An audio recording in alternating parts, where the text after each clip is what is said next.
here, but welcome to everyone that's joining the webinar. We're just going to wait a minute or so just for attendees to join, and then we will get into it. Just before we start, I'd like to point out that we're using Otter AI to generate a live transcript of the webinar. A link will actually appear for you all to access. But to kick things off, firstly, you will see a poll on your screen, and we would love to hear your thoughts. So I'm going to give everyone a couple of minutes just to answer before we kick off.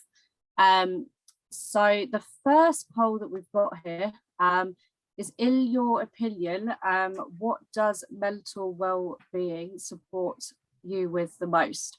So we've got concentration and mental alertness, memory, stress management, resilience, and ability to cope with changes, or improved relationships with colleagues. Obviously, this means something different to everyone, so votes on that one.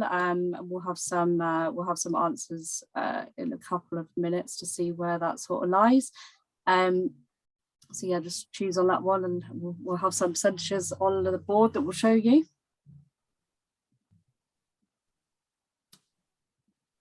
We have a second poll as well, I believe, that will be showing up in a bit for everyone to answer. I'll just allow everyone to answer the first one.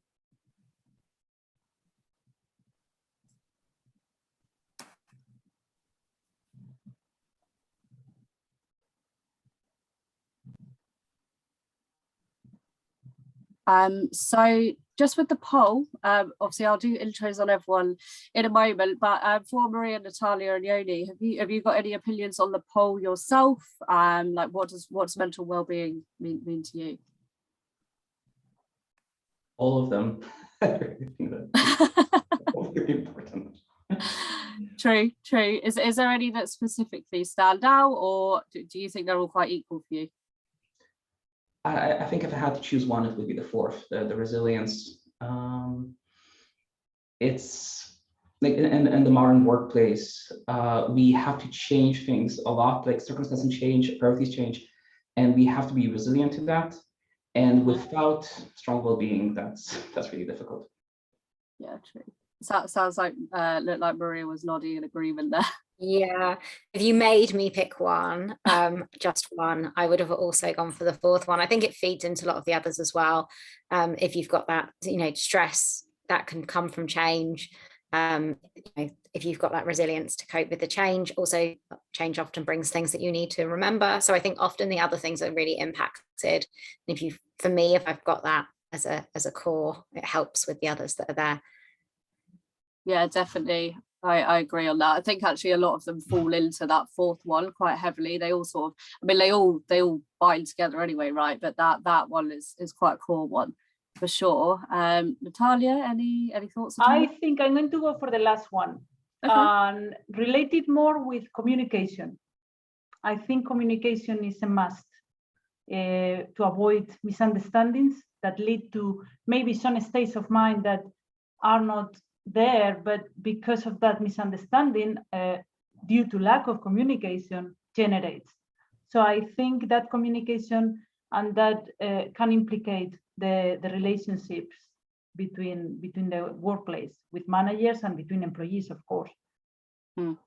Yeah, that absolutely makes sense. I can see some other people are commenting here as well. Some people are saying stress helps to focus on your job better. I've got Jim here as well agreeing with Yoni. But yeah, it seems like quite a lot of people are agreeing with sort of resilience to help cope, and also stress management. So yeah, it'll be interesting to see any results on this one for sure.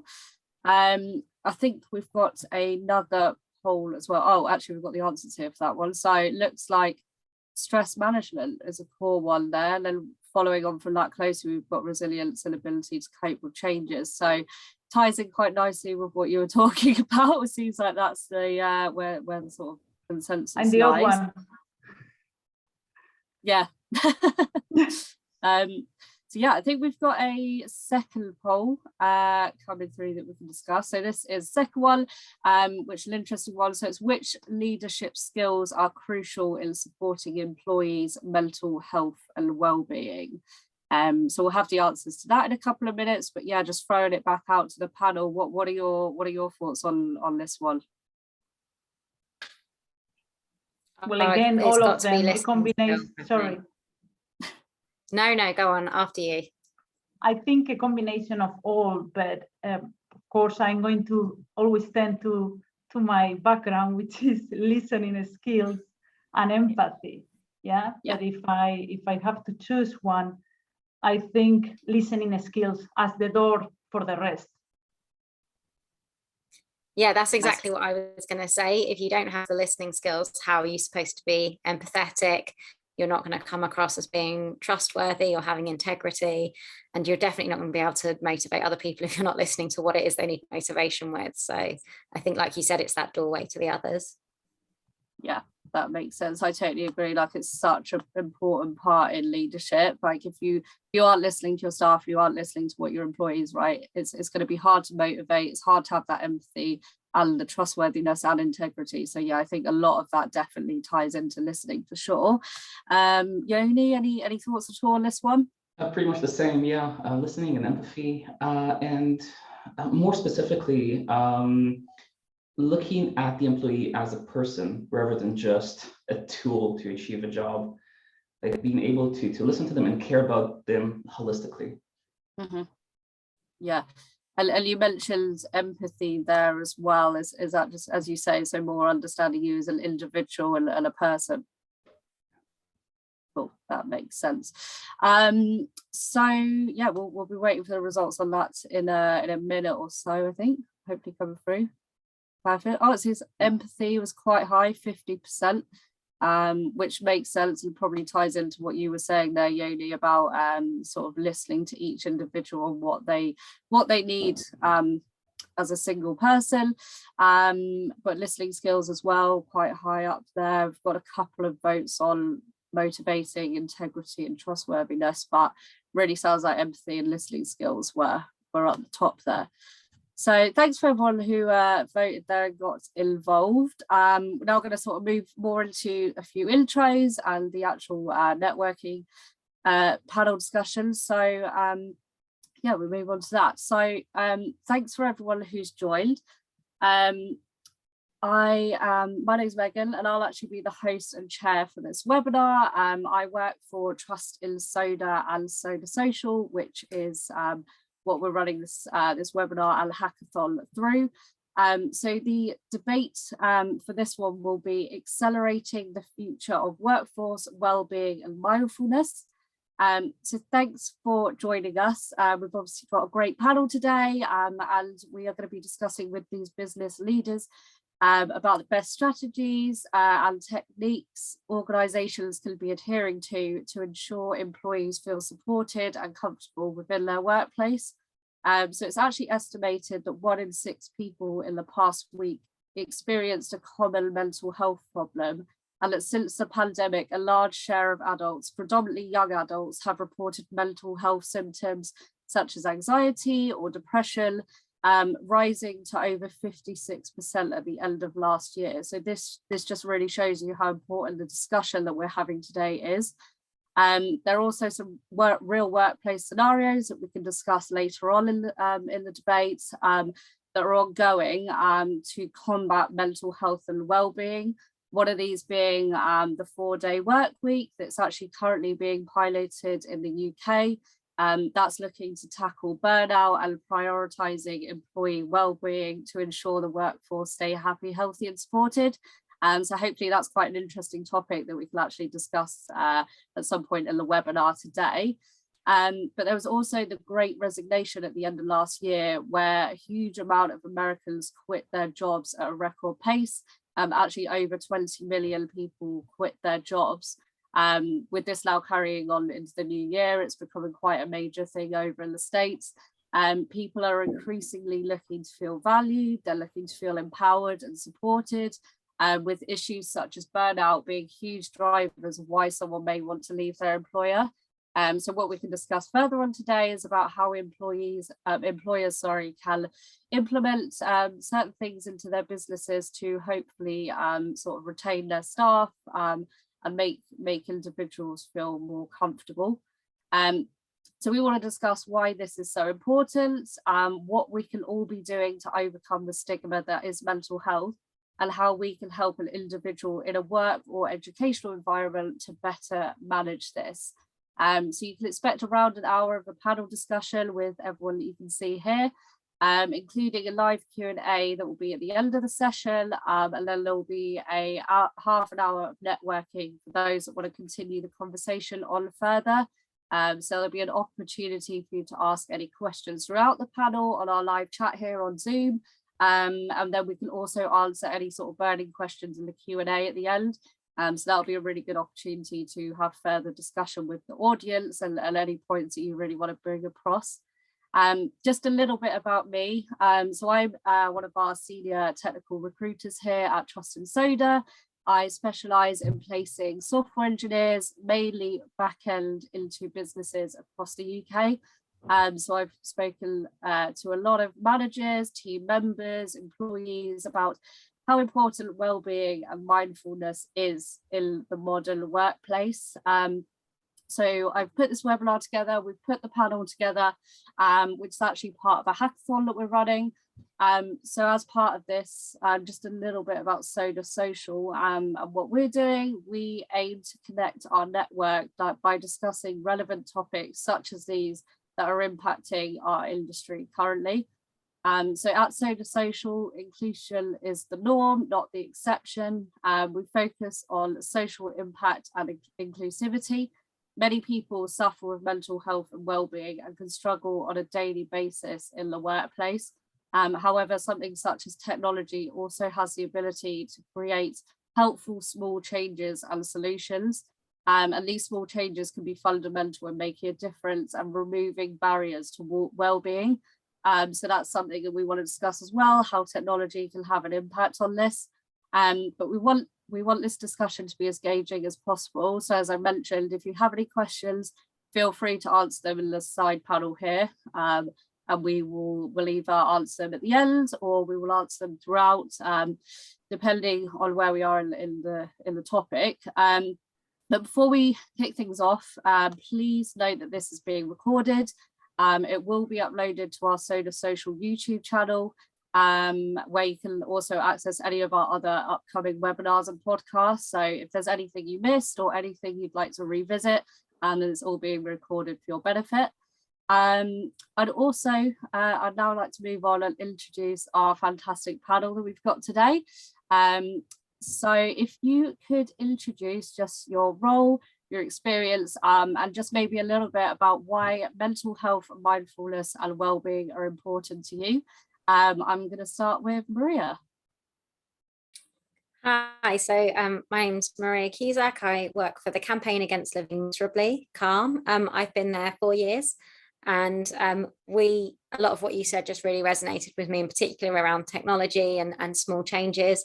CALM's a charity that exists to prevent suicides, and a lot of the way we do that is by trying to stop people getting to that point in the first place. And we recognize that there are just so many things in life that can lead you to having a bad day and where that can end up leading you to. So it's about catching people nice and early. And we deal with a lot of specific issues. And a lot of the support that we offer is online. And we use a lot of digital tools because, you know, we simply can't help everyone with a phone line, particularly with the way the demand is at the moment. The pandemic has caused so many more people to struggle.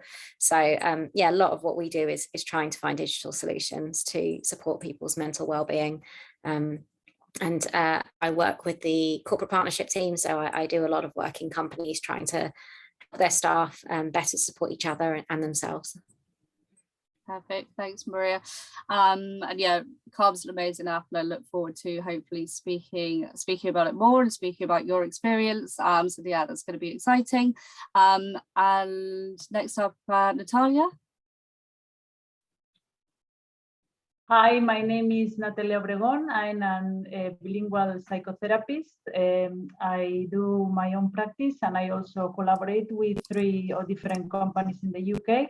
by providing online counseling and psychotherapy. For me, the mental health and the well-being is key.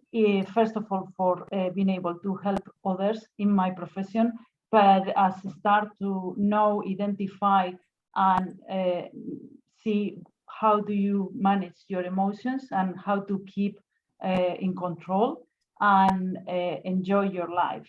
So it's basically a key entry for me in terms of well-being, the mental health. Perfect, thanks, Natalia. And just finally, pass you on to Yoni. Hey everyone, I'm Yoni. I have been with Code Institute for 5.5 years now. I'm a bit of a generalist, a coder, an educator. I've been doing several different roles here. I founded and led the operations team, then the engineering team, and now I'm actually on the program team, creating some educational content on maps for computing. And I really care about mental health, mental well-being from pretty much all of these experiences. I really care about it as an educator. So having taught and mentored dozens of students in our courses and other places, like I know how crucial it is. I have the perspective of managing other employees. I have the experience, obviously, of being a student myself, going through a lot of this, and I have an experience of myself as an employee as well. And it's really, I believe, central to us being able to live our lives to the fullest and just have our potential there. So I'm really happy to be here. Perfect. Well, thanks. Welcome, everyone. It's really exciting to have you on the panel today. So I'm just going to jump into one of the questions, which is, why is mental health, mindfulness, and wellbeing awareness in the workplace fundamental? And I'm just going to take this one and pass it over to Yoni firstly. Cool, thanks, Meg. So yeah, as I started saying, I think it's really central to everything we do. We need mental health just the same as we need physical health to be able to live our lives, right? If we're not healthy, if we're not well, we can't do the things that we want to do, the things that are good for us. There's something limiting us. And if we don't take care of that, then that's going to limit us more and more. It's like a big focus that I'd like to have in this panel and overall is that it's really important to recognize early on if you're suffering from issues with your mental health and try to talk about it, to reach out and help other people help you. So that's really central to everyone as an individual. And it's extremely central to anyone leading an organization. Mental health has always been a big issue, and it's become an even bigger issue with the move to the knowledge economy in general, and with the pandemic now and everyone doing remote work. It's become harder to feel a part of things. It's become more difficult to manage your time, especially with stress rising throughout and some expectations being somewhat heavy on people. And if employers, organizations don't pay attention to this, they will see, right, that the employee turnover is much larger and productivity overall is reduced significantly. So it's extremely to the organization's benefit to support employees in their well-being. Yeah, definitely. No, I fully agree. I think it's becoming something that is so important and something, a reason why we're doing this webinar, really. It's something that we need to be discussing. Was there anything that you wanted to sort of add, or Maria and Natalia?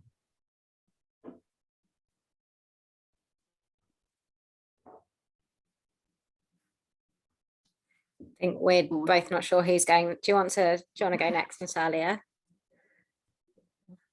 I think it's basically what Yoni was talking about, is to put the accent of the superiors or the management top down and create a culture of awareness. Yeah. And sometimes it's difficult because you need to gather lots of belief systems from all the employees. And it's not so much that people resist or that maybe management doesn't want to know about it, but more of they don't really know or understand how to do it, how to implement it. So I think the first step should be to align what people understand by mental health awareness, what is well-being, what is it, what it implicates. And once it's aligned and defined, then we can ask, well, now that we've got it cornered, what is that the employees want? It's again about communication, about asking your employees, what do you need? What are the things that you struggle? What is your daily issues that get in the way and doesn't allow you to work in a more dynamic place? I think it comes down to that. And sometimes we are scared. It's fine. It's fine to be scared. I think we need to normalize being vulnerable too. Yeah, I think it's very important that to be vulnerable is important. It's the first step to be able to manage of mental health, is to know what the things that we are going to be facing in order to try to find solutions and how to manage them, because these things are there. The fact that people don't talk about them is an issue itself. So why are they not talking about it? It's because they know the consequences are negative, and that's what it comes with the stigma that we'll talk about it later. It's all related. Yeah, perfect. Thanks, Natalia. And I think what's so important that you've mentioned there, of course, is the word communication, and that's something that's going to be so important in the future from leaders and employees, is that communication aspect. Maria, I know you were going to say anything. Was there anything you wanted to add on the points there? Just the fact, you know, what Yoni said about the focus on physical health and how that doesn't translate necessarily to mental health. I think it's starting to a bit more, but when it does, it's always about a mental health problem. It's never about the preventative things that you can do to stop yourself ending up struggling. So, you know, if you say to your employer, I want a bit more flexibility in my hours so that I can get more exercise in because my doctor says I need it, they will be much more flexible than if you said, I need to sleep an extra half an hour in the morning because my doctor says I need it. It's, you know, or I need to have a slightly longer lunch break so that I can spend some of it sitting in a room on my own in the quiet with some blaring music in my ears because it's the only thing that sort of works for me. I think it's the time that it takes to look after your body physically is accepted, but nobody seems to in workplaces have really caught on that we could be doing the same thing there with our mental health. Yeah, that's so true. And I think, yeah, what that means as well is each individual is so different, right? So it's an individual thing, which is why it can be quite difficult, but why it's going to be an interesting one to tackle and discuss today. And just what leading on from that, so why is terminology and language so important in mental health, mindfulness and well-being? And I'm just going to start this one with Maria. I think that there's sort of two sides of this coin. It's really important that we aren't scared to say words like depression, anxiety, suicide. These are things that can be really taboo to talk about, and we have to be open to hearing these words and not suddenly sort of recoiling and thinking, I don't want to have this conversation, or it's going to be really bad. You know, you hear depression and you assume you're always at that top end of the scale, but it is a scale, and it could just be, you know, it's something that's starting to creep in, and you could actually, it's not going to be as difficult a conversation as you think. Then on the flip side of that coin, not recognizing those words or not recognizing them in yourself shouldn't stop people from seeking support. So Calm are really big on taking a sort of non-clinical approach to what we do, because we don't want somebody who, for example, says something like, oh, I'm not depressed, I'm just tired all the time and I feel like shit. You know, that might be depression, but they shouldn't have to identify with that word and label themselves to get the support that they need, because that will prevent people getting support. We know that it does.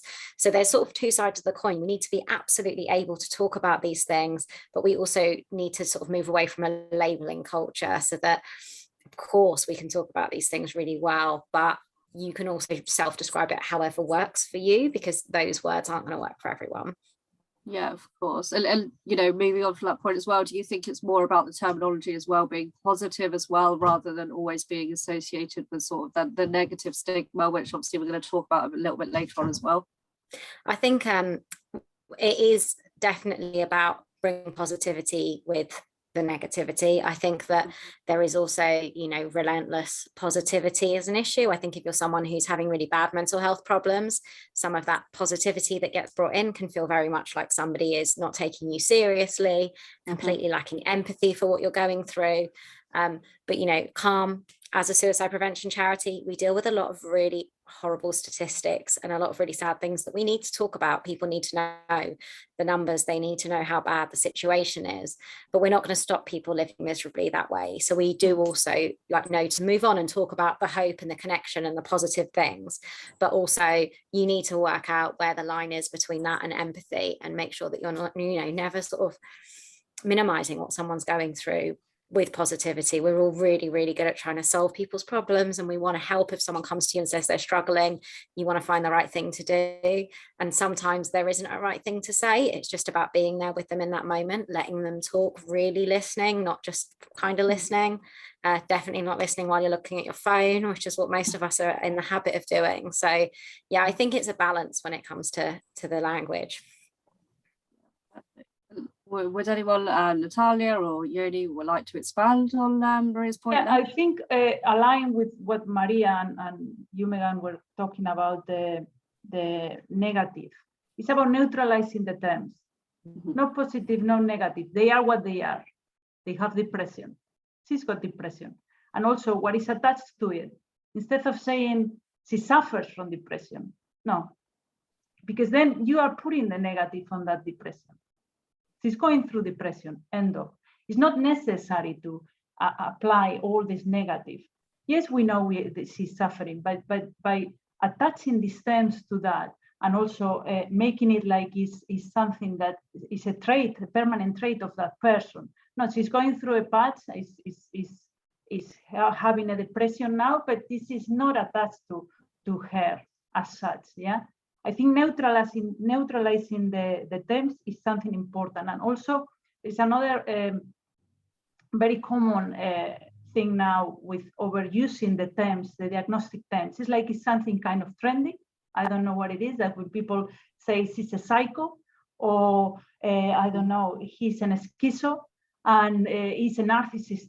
This is a narcissist. So all of a sudden, everybody is very, very deep into this kind of terms that I don't know if it's because it's trendy and it looks like you are very knowledgeable, but they are also not helping for the narrative of the mental health either. Yeah, that's interesting. And it can be a thing sometimes that these words are too normalized, but in the wrong context potentially. So it's just about, you know, teaching certain things so people are aware of what's being said. And that just comes on quite nicely, I think, Natalia, to one of our other questions, which is how can we overcome the stigma that is behind mental health?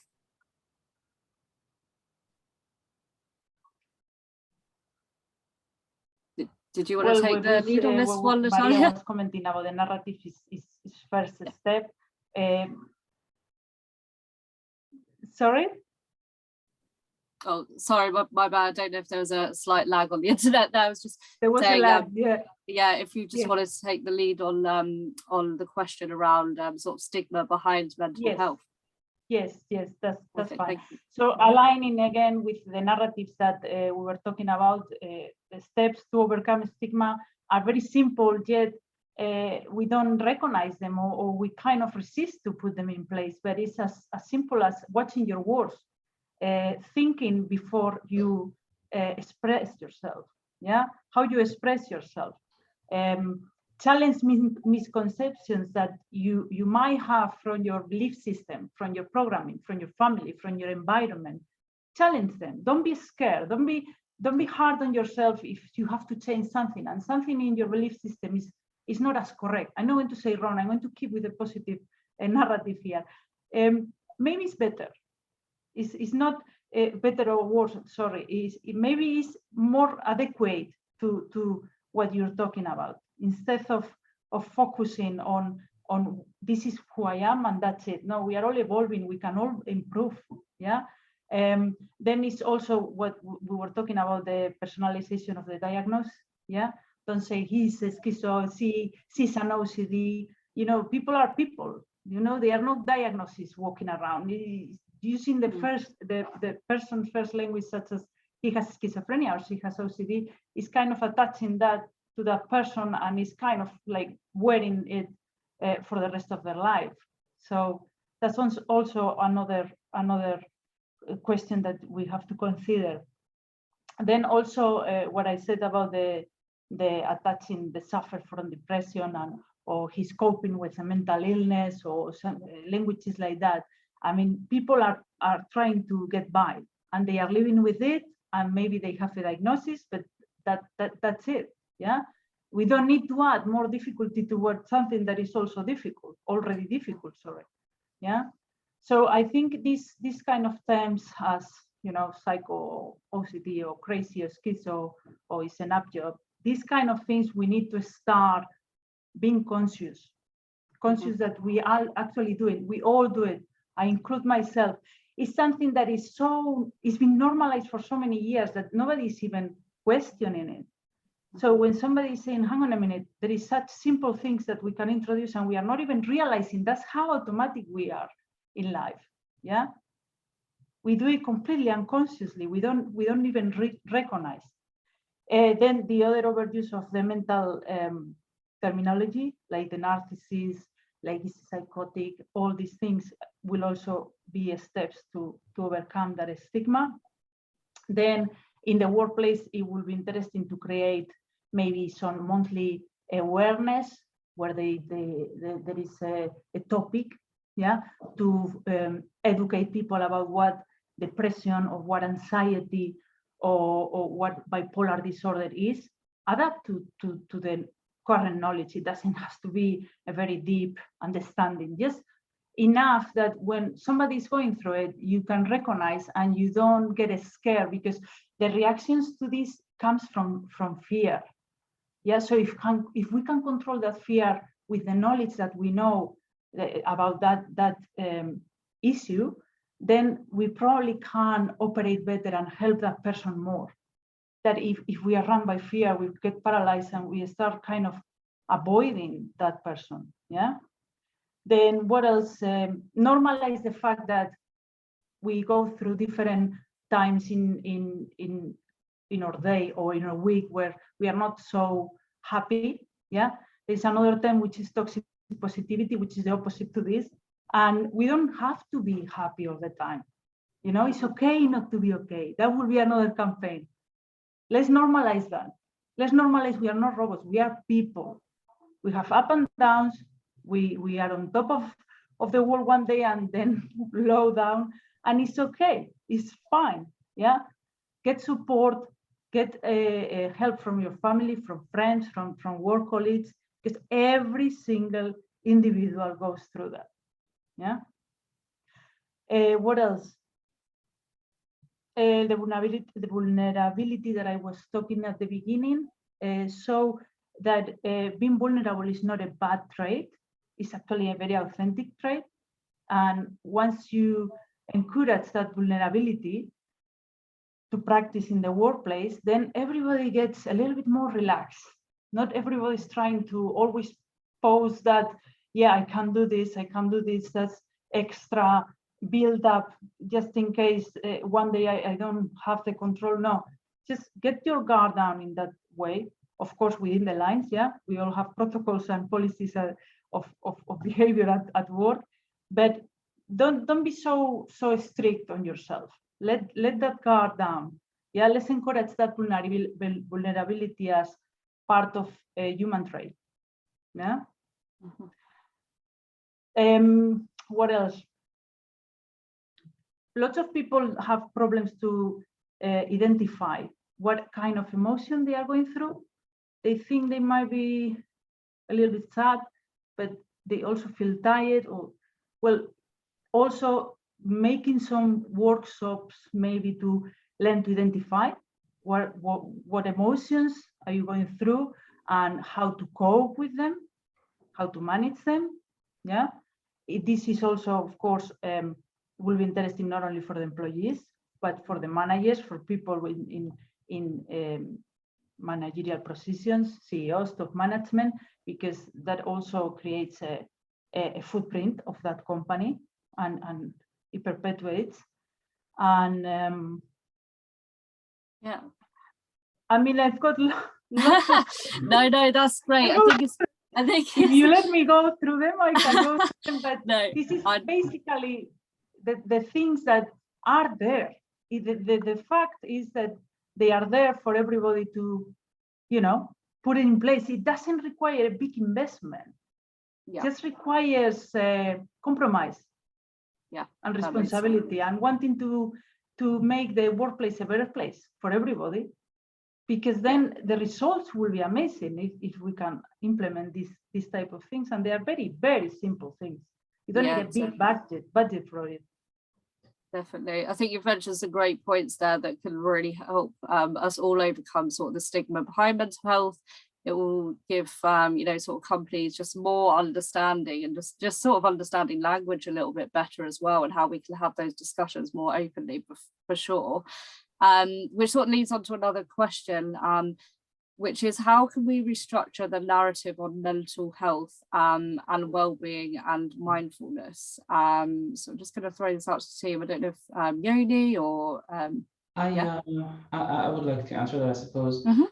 Following up from the previous two questions about the terminology and about the stigma, so I think this is kind of all interconnected, and I would suggest that we change the narrative similar to how we say that being brave is not the lack of fear, but rather it's when you have fear and you still proceed, right? So I think it should be the same with mental health, where many mental health issues cause isolation. So you might feel that you are alone in this, that you're dealing with some difficulties that no one else has, and there's this kind of vicious cycle that you don't want to talk about it, and that makes the issue bigger. And I think that if we actively try to talk about it, if we use the right terminology, if we really do the work to remove the stigma, to make it possible for everyone to say that they are suffering from issues, and they still do the work, and they still do what they can to improve their well-being and to do the work that they want to do to live up to their potential, that will remove that isolation, and that could make all of us feel much more successful in what we do, right? That it's not that the work is easy, that it is hard. It's hard for us for many circumstances, and we can still do it. It will empower us. Yeah, perfect. Any other points that wanted to add on to this specific question? On mindfulness, that's a term that I feel like we need to really address, because I think everybody has a picture in their head of what they think mindfulness is. And if you're somebody where mindfulness is not listening to an app that tells you to breathe and calm down, you tend to find that you don't use that as a resource. But actually, mindfulness is incredibly powerful. But you need to find what mindfulness is for you. And as somebody who cannot think of anything worse than meditation or having to sit and be quiet, I'm not great at sitting still. I find my mindfulness spot when I'm running. I run, I've got music on, but I don't even know what's playing. I have totally zoned out, and I'm aware, but not aware. And that's exactly what people talk about when they talk about meditation and other forms of mindfulness. And I think that you need to I think everybody collectively with that terminology needs to sort of stop hearing mindfulness and going, oh, that's not for me, and actually instead think, what is the mindfulness that is for me?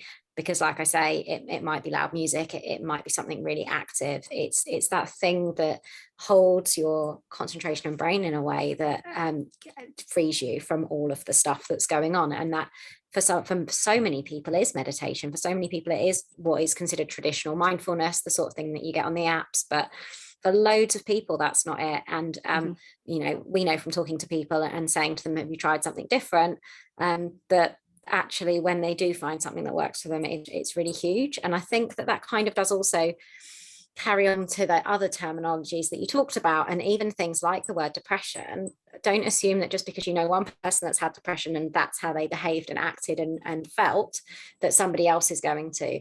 All of this, all of mental health and well-being is so personal. So having a really good perspective on these terminologies being great umbrella terms, but not necessarily meaning one exact thing for everyone. Yeah, perfect. I think that's something that's so important, right? Where you've mentioned it is personal. It's so personal, and there shouldn't be any huge comparison. Like something that's happened to one person may be so different to someone else. So yeah, it's all about personal experiences, which is great. Natalia, did you want to add anything on there? Yeah, I think it will be as simple as, again, communication with employees, and make a random box where people can suggest what is mindfulness for them, what will help them cope when they have bad days and they don't find the motivation to get out of bed or the motivation to go onto a project. Yeah, it's like a suggestion box where people anonymously put their ideas and their inputs. Sometimes we try to come across with such a top-notch kind of idea, but it's as simple as communication again. And I think it's very interesting that even though we have all this technology now, it feels like the human communication is lacking more. It's like we actually not talking the same language, if you know what I mean. So we are kind of losing something with this that we need to recover. Yeah, definitely. I know what you mean. Things as technology, it can go on. It can go different ways, right? Sometimes being in front of other people and being around people can probably help with that communication that you were speaking about earlier. And just sort of moving on to another point there, where you've mentioned sort of different things. Do you think there's a protocol or common signs or symptoms on how to identify someone that may be struggling with their mental health? Well, unfortunately, there is only protocol for like suicide when somebody is in danger for harming himself or others, and there is nothing in between. Yeah, it's all very extreme, but it definitely will be a very a strong tool to have. Every company should design their own protocol according to the type of employees that they have. Because not every company, we had this discussion before about the protocol. I think it will be it's not a one for all. Every company should design together again. Not the managers. The managers and the employees, all the communities should design that. Because who is to say that they know how to design something that is not going to be for them? Like, for example, somebody in HR, that's one person ideas, one person variables, experiences, environment. Doesn't mean you can apply it to all. So again, it should be like a brainstorming where everybody has some kind of input in that protocol, so they can feel it like theirs. Yeah, and when you feel that you contribute to something, you definitely use it. Yeah, definitely, that makes sense. Did Maria or Yoni want to add on any sort of points from that? Yeah, I'd really just like to say that although there definitely is sort of like a list of things that you can spot that might mean that somebody is thinking of taking their own life, at Calm, we deal with thousands of people, sadly, who have been bereaved by suicide. And the most common thing we hear from the closest friends and family of these people is, we had no idea. So there is a list. If you ever see one, please take it with a sort of slight pinch of salt. The real thing that you can spot is behavioral change. So quite often people think, oh, if somebody's suddenly really depressed or really withdrawn, that means that they might be thinking of taking their own life. And actually, often it's the opposite. They've been that way for a while, and suddenly they, oh my gosh, they've really turned a corner. That might be because they've got a huge weight lifted off them because they have made a decision to end their own life. And actually, that is when you need to be checking in on them. And the truth is it's the checking in on them. It's like, Natalia, you keep coming back to this communication, and it's just so true. You know, you can't expect everybody in a workplace to be responsible for spotting everybody else who is struggling. There does have to be an element of taking responsibility and talking about it, opening up and saying, you know, it's really, I'm struggling, and this might not look like struggling, but this is what is struggling to me. But that's never going to happen if you don't have a workplace where it's okay to have those conversations, where, you know, as Natalia said at the start of this, there aren't those negative repercussions. So yeah, I mean, I think things to look out for is somebody probably desperately trying to tell you they want to talk but not feeling able to. That's probably the biggest thing to look out for in a workplace. And hopefully you don't have that in a workplace, because instead you've fostered a culture where people can open up and admit that they are struggling in some way or other. Yeah, absolutely. I can see Yoni nodding there as well. So is there anything you'd like to sort of add to that? No, nothing to add. Just agree. All good. I guess another question is, how can we then approach mindfulness and well-being in a way that works for everyone? I know, Maria, you've almost sort of touched upon this slightly, but anything further to sort of add to that?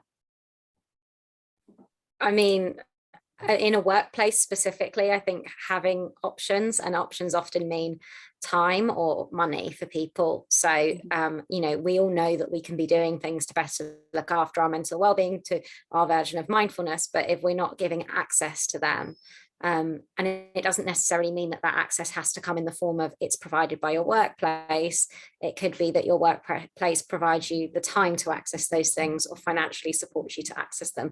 You know, lots of companies now have things like gym membership, which is great if you are active, but if you're somebody who would benefit much more from a pottery class, where's your equivalent? And it's that thing of making sure that there is some way that people can access the things that will help their mental well-being. Mm-hmm. Yeah, perfect. And anything that you would like to add, Natalia, on that at all?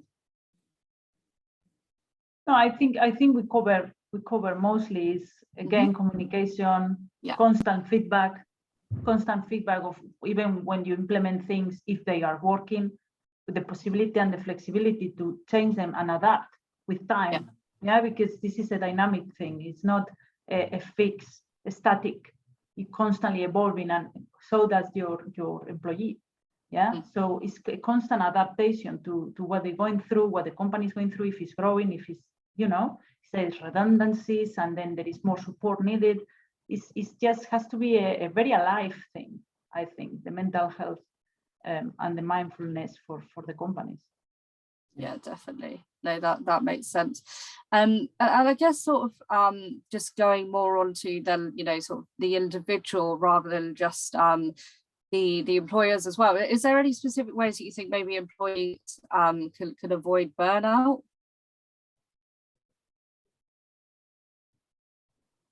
I don't know if anyone wants to take the floor here, Yoni, or I can talk a bit about that.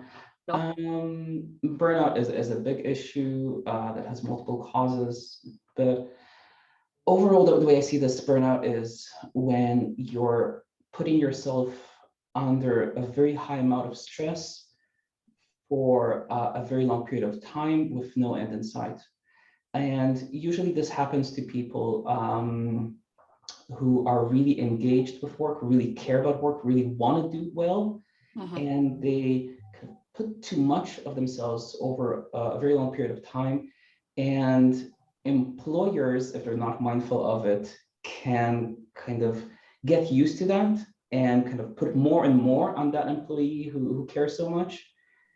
And it just kind of spirals. And after a while, the person can recognize that it's getting out of hand, but by then it might be too late. So to avoid burnout, again, I don't have a solution, obviously. This is an industry-wide problem, but I would advise people to be mindful. Like you mentioned mindfulness before, Maria, and I think that's the main thing here. Pay attention to what you're doing, what you care about, what you're spending your time on, and what ways do you have to support yourself and to care for yourself. And specifically, right, so I've mentioned that it seems to be that when people put so much of themselves into work specifically, that this happens. And we all need support pillars, right, to feel good, to be well, we need to have a lot of things in our lives, right? We need to have our family and friends and significant other, and we need to have our physical health, exercise. There's so many things. And then if you don't care about these, if you don't put the time to maintain those relationships and those aspects of your life, and you put everything into work, then when bad stuff happens at work, as it inevitably does every once in a while, if you don't have those things to support you, then the whole, the whole house of cards falls down. So yeah, just prevention. That's the best thing. Yeah, perfect. So I think a lot of it, as you say, and there's some comments going in here as well that you've mentioned, like appreciation is a huge part of the workplace, and something that is really important to a lot of people, and sort of understanding expectations and that sort of thing.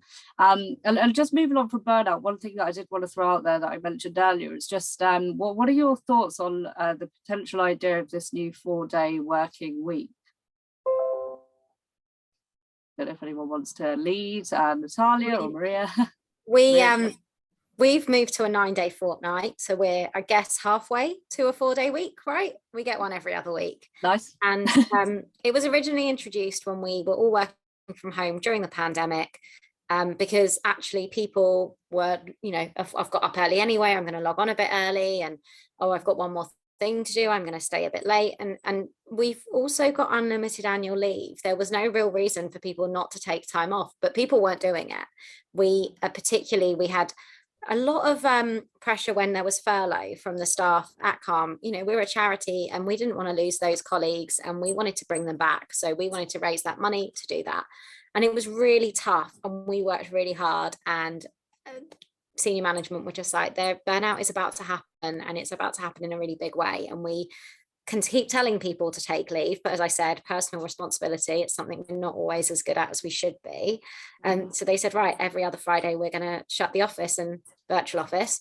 And what that did for us was it meant that, if you take a day off, those emails are still pinging back and forwards while you're not there. You come back to work, and that can be just as stressful.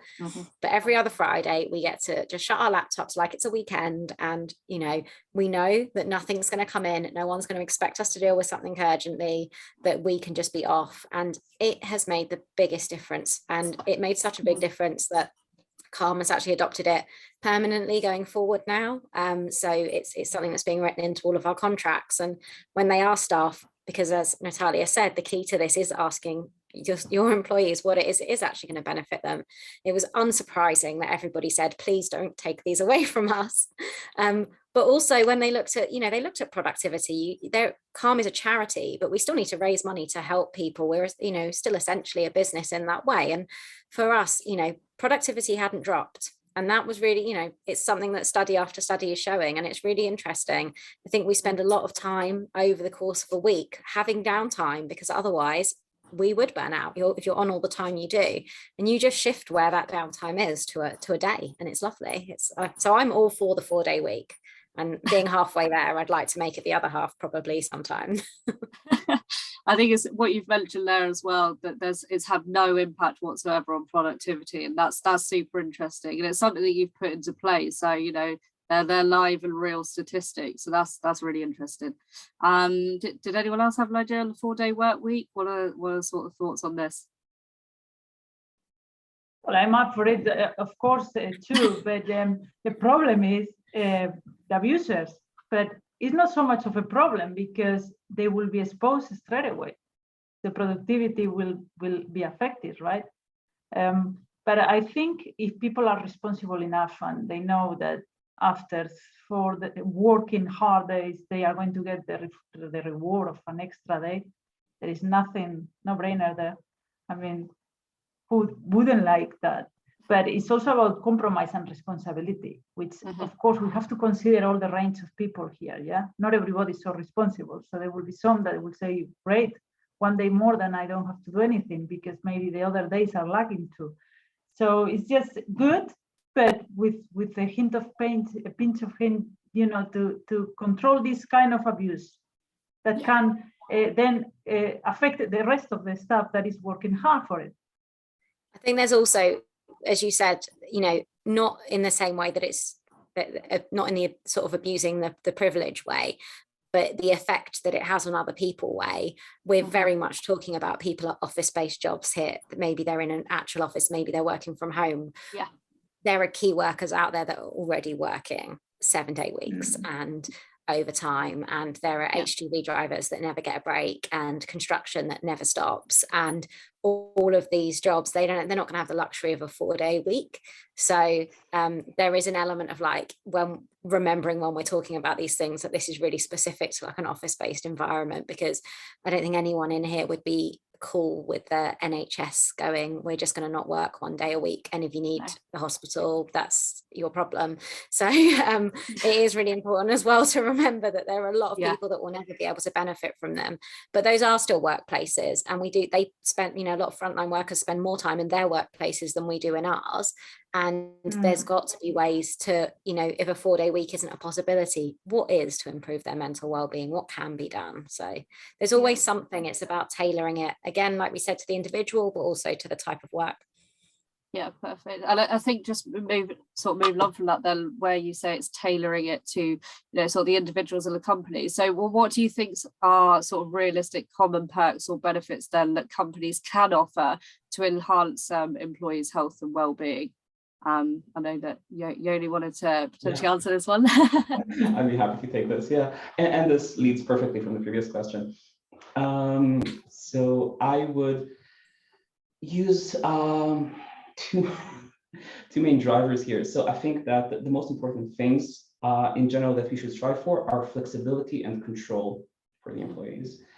I love the idea of 4-day work week, and I would go beyond that. Like I would, like in the ideal world, remove any notion of a workday of specific hours that people have to work. I think everyone is different. Everyone's situation also changes over time, especially for coders. When you're dealing with a difficult coding issue, there might be long hours when like you're extremely unproductive, and then you might kind of, the thing comes to you in the shower, and then you have like 10 hours of productive coding where it just comes out of you. And I would want all workplaces to allow for that, to allow people to work when it's most productive for them. I might kind of lay down some particular hours during the week for kind of the main ceremonies and agile development. The whole agile field is really good at this, at kind of setting these ceremonies for like the start of a sprint, or when you plan the work, then to see how we're doing, and then to retrospect on how we did. So I think these are really important, that everyone is there, but then beyond that, as much flexibility as possible. I would also suggest that organizations actively support employees in being able to choose what kind of work they do when, and give them options there. There's tons of ways to do that. Like we've spoken about taking time off, so there's a lot that companies can do around that. I love the idea of allowing people to change their work every once in a while if they might be kind of feeling that they might get burnt out, or for any reason whatsoever. Like, I wouldn't stigmatize this. I wouldn't kind of make this that you have to be unwell to take it, but like allow people to do things like bungee assignments, do a different role every once in a while. Before Code Institute, I worked at Google, which was really good in this regard. And they had this thing where if you want to, you can ask to work a day in the kitchen. So you just work as a cook, and then you serve food in the cafeteria. And I did that once, and it was just really good for my well-being. Just kind of be able to shift your mind to just entirely different mindset. And there's something we're doing at Code Institute where like we don't have what Google has, but like we started a few months ago allowing people on the learning operations team, coders, to do secondments to work for 2 weeks in the engineering team or in the program team, to be able to do that thing. So to go away from the worries of the regular role and do something else that they might later want to do in the next step of their career, and kind of get that. tons of more things that we can do. Maybe Natalia and Marie would have more ideas, but that's kind of my message. So allow employees flexibility and control over their time and the way they do the work. Yeah, perfect. Sounds good. And just another question, sort of leading on it to make it a little bit more relevant, which I'll throw up to the whole panel. But do you sort of believe that the pandemic over the past couple of years has been a catalyst for these developments in wellbeing in the workplace? And what do you think has changed because of that? Calm has seen a lot. I mean, the 2 weeks into the pandemic, we were having companies contacting us saying, what can you do for our staff? How can you help? What can we do? And I think the biggest thing that any company can do right now is not pay lip service to it. Calm can come in and tell your staff that we have services that are available and how we can help people, but that it can't end there. That can't be the only thing you're doing. And you can't use somebody's lunch break to force them to listen to it either. That's not good for people's mental well-being. So what we saw is, and right now as well, there's just, mental well-being is what's being talked about at the moment. And it's really important that we continue that conversation, but put meaning and an actual resource behind it as well. So, as sort of linking in from this to the last question as well a little bit, but what can we be doing right now? More people than ever are reaching out for support, and NHS services don't have the capacity. So if workplaces can provide, if they are in a position where they can provide therapy to their staff, and I'm sure Natalia will agree that, not just one type of therapy, because there's lots of different types and different things work for different people. It might be CBT, it might be something else. But if they can work with a company who can provide that to their staff, so that in the same way you get a gym membership, you get something for your mind, it's really beneficial. And if you've got money as a company to throw at it, there is some really easy and simple things that you can do that will make a really big difference to people.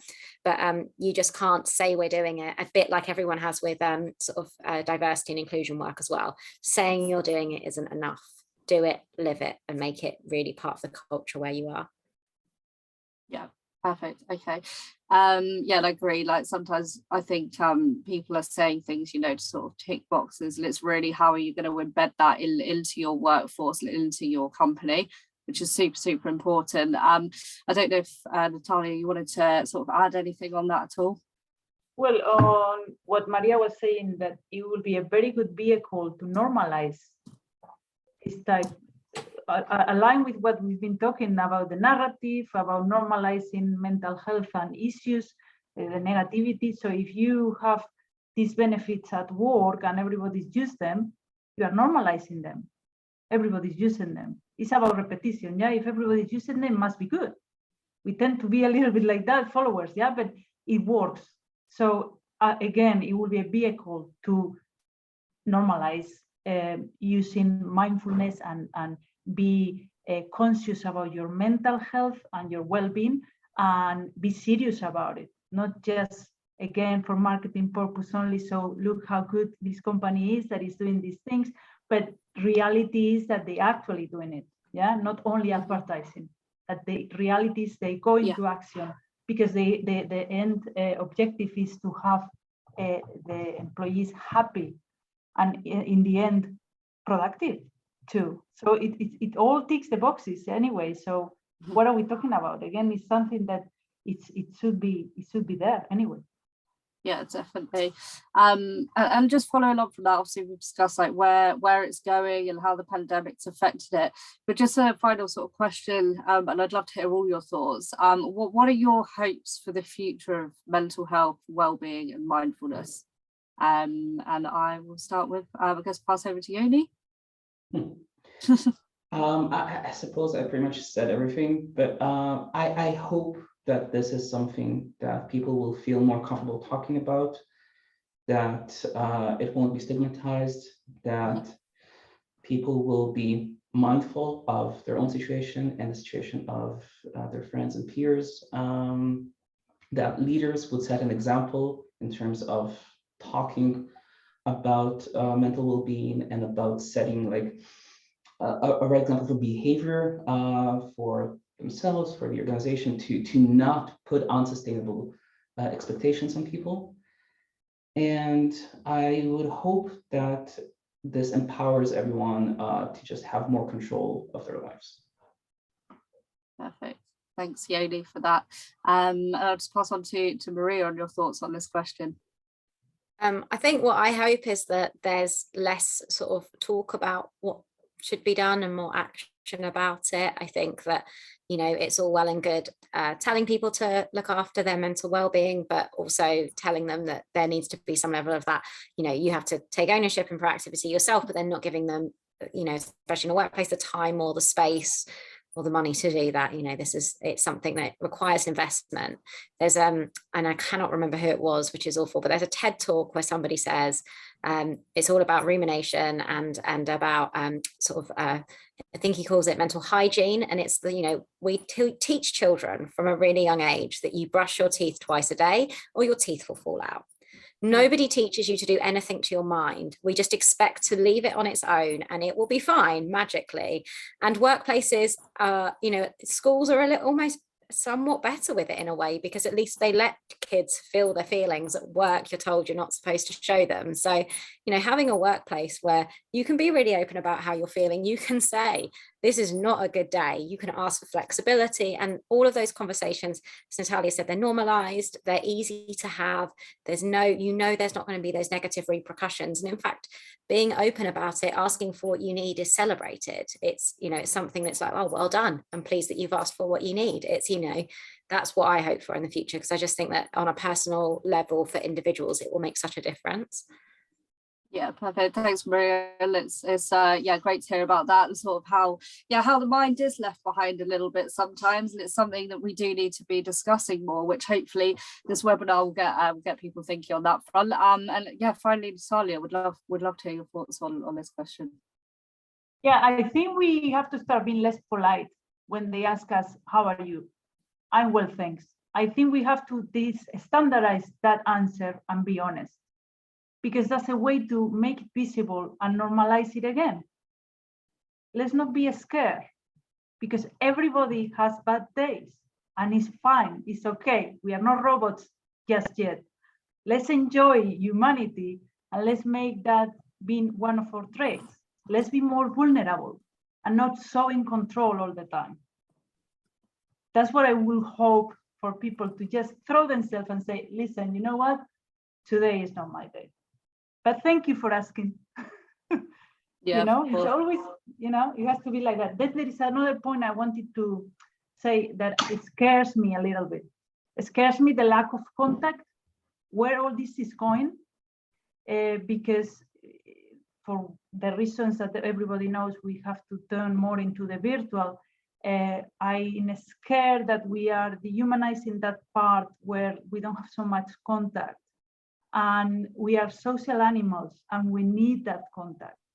And I'm afraid lots of issues, mental issues that are happening are for that isolation, lack of contact, lack of affection. It's just a matter of seeing people around you. And when you are working from home, you don't have any of that. So I will embrace the moments where we are with people, to put the phones aside and enjoy that contact, because it's getting more and more limited. Yeah, perfect. Yeah, no, I agree. And as you say, and you've mentioned earlier, sometimes I think that contact's going to be really important. But yeah, I just want to say thanks everyone who joined today. That's about it on a discussion front. Thank you to everyone who shared your evening with us, and a huge thank you to our speakers for sharing your insights, and to our amazing audience for participating. We've overrun slightly, so we are going to move over to the networking session now. So for anyone that has any burning questions or anything that you would like to discuss, please come and join us in that networking session. Any questions that are left unanswered will be used in the white paper that we release. But yeah, keep an eye out for the details of our next webinar, which will be announced in the coming weeks. And we'll now go over to the networking session, and we'll hopefully see some of you there to answer any questions.